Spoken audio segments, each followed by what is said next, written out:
Hello friends, welcome back to my channel. ఈ వీడియోలో మనం ఆర్సీ ఫేజ్ షిఫ్ట్ ఆసిలేటర్ గురించి తెలుసుకుందాం.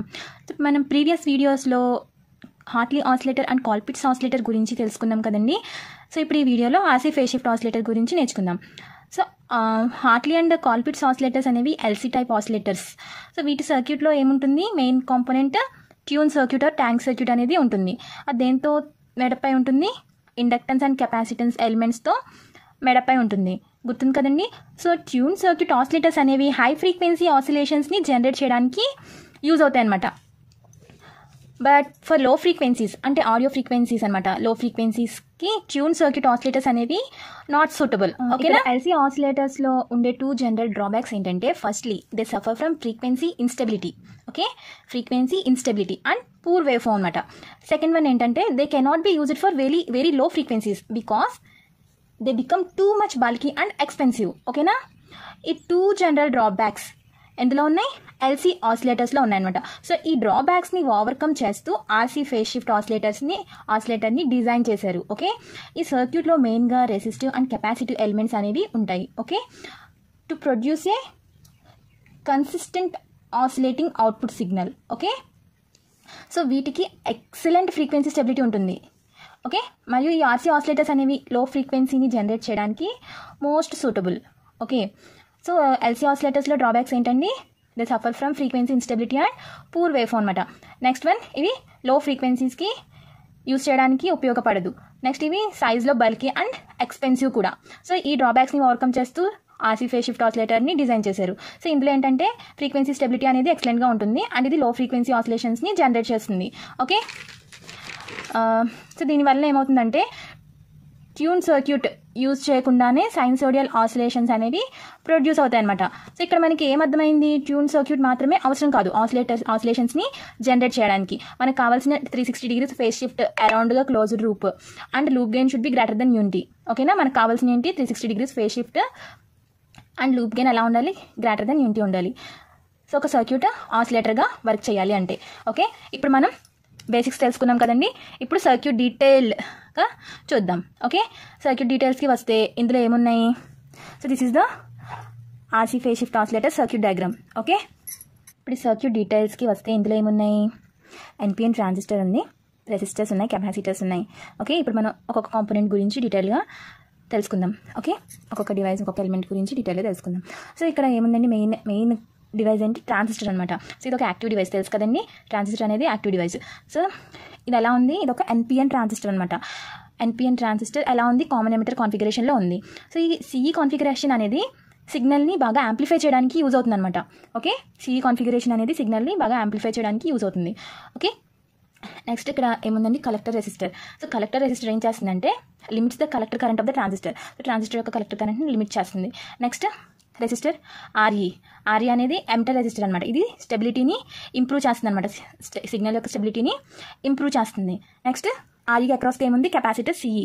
సో సిఈ అనేది ఎమిటర్ బైపాస్ కెపాసిటర్.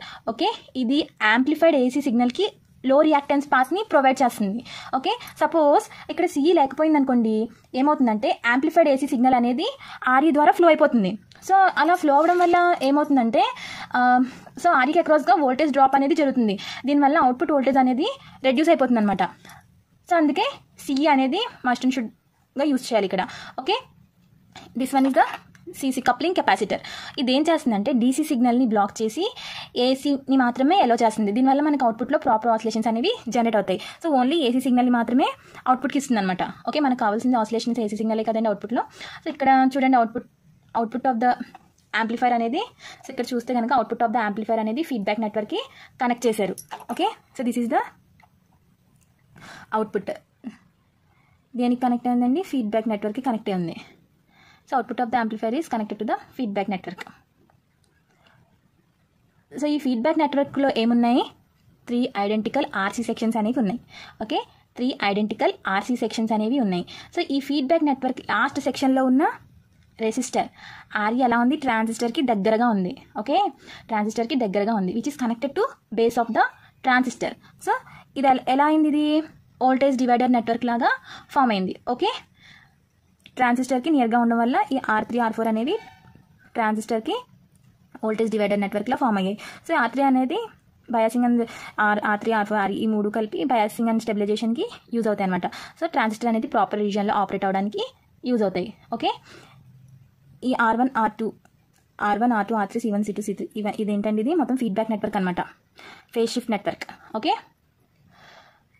సో అసలు ఈ ఆర్సీ ఫేజ్ షిఫ్ట్ ఆసిలేటర్ ద్వారా 360 డిగ్రీస్ అనేది ఎలా జనరేట్ అవుతుందో తెలుసుకోవాలంటే మనం ఒకసారి basic principle of RC oscillator గురించి తెలుసుకోవాలి. ఒకసారి basic principle of RC oscillator చూడండి. సో ఇప్పుడు ఈ feedback circuit or phase shift network సర్క్యూట్లో ఉండే మెయిన్ ఎలిమెంట్స్ ఏంటండి, రెసిస్టర్ అండ్ కెపాసిటర్ కదా. సో ఇప్పుడు single section of RC network చూద్దాం. This is the single section of RC network అనమాట. సో ఇందులో కెపాసిటర్ అనేది సిరీస్లో ఉంది అండ్ రెసిస్టర్ అనేది ప్యారల్లో ఉంది, కనెక్ట్ అయి ఉంది. సో ఎప్పుడైతే ఈ సర్క్యూట్కి ఏసీ వోల్టేజ్ని సో ఇన్పుట్గా ఇస్తామో, విఐ వోల్టేజ్ని అప్లై చేస్తాము. సో ఇక్కడ ఏసీ వోల్టేజ్ అంటే కెపాసిటర్ సీసీ నుంచి వచ్చిన అవుట్పుట్ అనమాట. సో ఫీడ్బ్యాక్ ఇస్తాం కదండి, సో ఇది ఫీడ్బ్యాక్ సిగ్నల్ అనమాట. So output is a portion of the output is connected to the input is nothing but feedback కదా. సో ఇక్కడ ఏసీ వోల్టేజ్ అంటే కెపాసిటర్ సీసీ నుంచి వచ్చిన అవుట్పుట్ అనమాట. సో ఫీడ్బ్యాక్ నెట్వర్క్ ఇన్పుట్లో ఇస్తాం. సో రెసిస్టర్కి అక్రాస్గా అవుట్పుట్ వోల్టేజ్ అనేది డెవలప్ అవుతుంది. ఓకే, రెసిస్టర్కి అక్రాస్గా అవుట్పుట్ వోల్టేజ్ అనేది డెవలప్ అవుతుంది. ఈ వోల్టేజ్ అక్రాస్ ఆర్ అనేది leads the applied voltage by an angle phi. Okay, leads the applied voltage by angle phi. Okay, ఈ యాంగిల్ పైని మ్యాథమెటికల్గా ఇలా ఎక్స్ప్రెస్ చేస్తారనమాట. Phi equal to tan inverse of 1/ωCR or phi equal to tan inverse of XC/R. Okay, this is the mathematical expression okay for phase angle phi. ఇక్కడ ఏంటంటే voltage across R అనేది leads the applied voltage by angle phi. Okay, so దీన్ని ఇలా కూడా రాస్తారు. Okay, ఇక్కడ XC అంటే reactance of capacitor అనమాట. So XC equal to 1/2πfC. Okay, R equal to resistor. This is the standard equation అనమాట, mathematical expression. Okay, so ఇప్పుడు ఇక్కడ మీకు నేను డీటెయిల్గా ఎక్స్ప్లెయిన్ చేస్తాను. ఇక్కడ యాంగిల్ పై అనేది ఆర్ అండ్ సి వాల్యూస్ మీద డిపెండ్ అయి ఉంటుంది. ఓకే, యాంగిల్ పై అనేది ఆర్ అండ్ సి వాల్యూస్ మీద యాంగిల్ అనేది డిపెండ్ అయి ఉంటుంది, వాల్యూ అనేది డిపెండ్ అయి ఉంటుంది.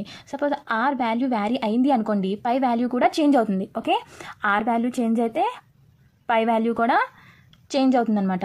సపోజ్ ఆర్ వాల్యూ అనేది 0 ఉంది అనుకుందాం, అంటే phi would becomes to 90 degrees. Okay, ఏమవుతుందండి, ఆర్ ఈక్వల్ టు 0 అయినప్పుడు పై వాల్యూ ఏమవుతుంది 90 degrees.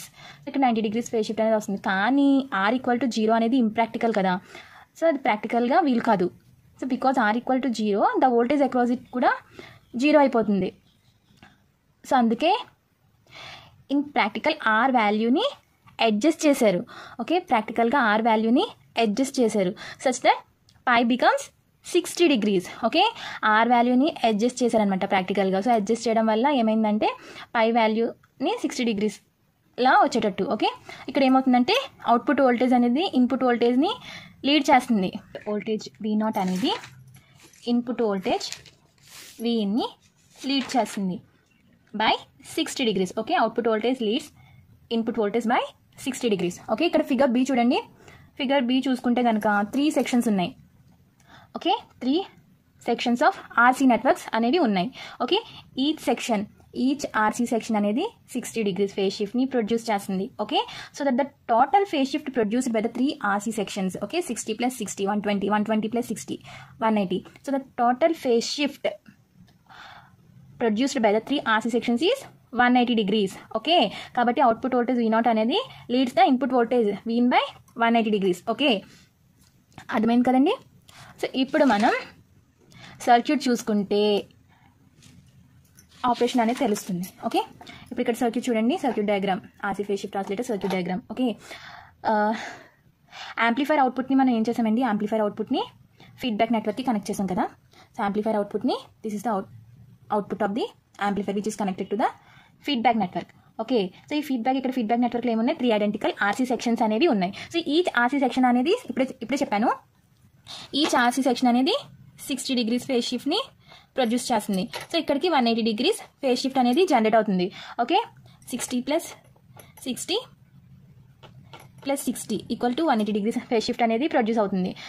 సో ఇక్కడ ఆర్సీ నెట్వర్క్ అనేది ఇన్పుట్కి అవుట్పుట్కి మధ్యలో 180 degreesని ఫేజ్ షిఫ్ట్ని ప్రొడ్యూస్ చేస్తుంది. So additional phase shift of 180 degrees అనేది CE amplifier. Okay, CE amplifier produce చేస్తుంది. సో అప్పుడు టోటల్ మనకు కావాల్సిన ఫేజ్ షిఫ్ట్ ఎంత అండి, 360 degrees కదా. సో అప్పుడు the total phase shift around the entire loop becomes 360 degrees. Okay, so ఇది పాజిటివ్ ఫీడ్బ్యాక్కి కావాల్సిన రిక్వైర్డ్ కండిషన్ని సాటిస్ఫై చేసింది. ఓకే, పాజిటివ్ ఫీడ్బ్యాక్ అంటే ఏంటండి, మనం ఏదైతే ఫీడ్బ్యాక్ అంటే ఏంటి, portion of the output is fed back to the input కదా. సో ఇక్కడ పాజిటివ్ ఫీడ్బ్యాక్ గుర్తుందండి, నా ప్రీవియస్ వీడియోస్లో ఉన్నాయి. So feedback signal input signal అనేది ఇన్ ఫేజ్లో ఉంటే కనుక సో దాన్ని మనం పాజిటివ్ ఫీడ్బ్యాక్ అంటాం. సో ఆసిలేటర్స్లో పాజిటివ్ ఫీడ్బ్యాక్ని యూస్ చేస్తాం. ఓకే, సో ఇక్కడ మనకు కావాల్సిన 360 degrees ఫేజ్ షిఫ్ట్ అనేది ప్రొడ్యూస్ అయింది. ఈ సర్క్యూట్ అనేది ఎలా వర్క్ చేస్తుంది, ఆసిలేటర్ లాగా వర్క్ చేస్తుంది. సో ఈ సర్క్యూట్ అనేది పాజిటివ్ ఫీడ్బ్యాక్ కావాల్సిన రిక్వైర్డ్ కండిషన్ని సాటిస్ఫై చేసింది. Okay, next frequency of oscillations చూద్దాం. The frequency of oscillation depends upon the value of R&C is given by F = 1/2π RC √2n. Okay, this is the frequency of ఆసిలేషన్స్కి formula అనమాట. So ఈ frequency of oscillations అనేది దేని మీద depend అయి ఉంటుందండి, oscillations అని రెసిస్టర్ అండ్ కెపాసిటర్ వాల్యూస్ మీద డిపెండ్ అయి ఉంటాయి. సో ఈ వాల్యూస్ని చేంజ్ చేస్తే ఈ ఫ్రీక్వెన్సీ కూడా చేంజ్ అవుతుంది అనమాట. ఇక్కడ √2n, ఇక్కడ n అనేది number of stages formed by the resistor R and capacitor C.